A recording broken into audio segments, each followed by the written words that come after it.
customer testimonial session, where the testimonial is represented in a very simplistic manner. There is a client face which gives a clear picture of whom they are.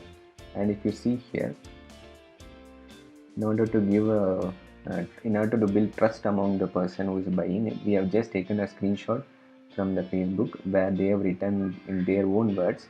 That screenshot we have pasted it here. So putting it the screenshot of the real life feedback will help any other customer who is planning to buy this. They will develop, there will be a trust developing on them. So it is more often requested or more often proven that if you put any screenshot, that will build a trust among the other customer who is planning to buy. So that same technique has been used here.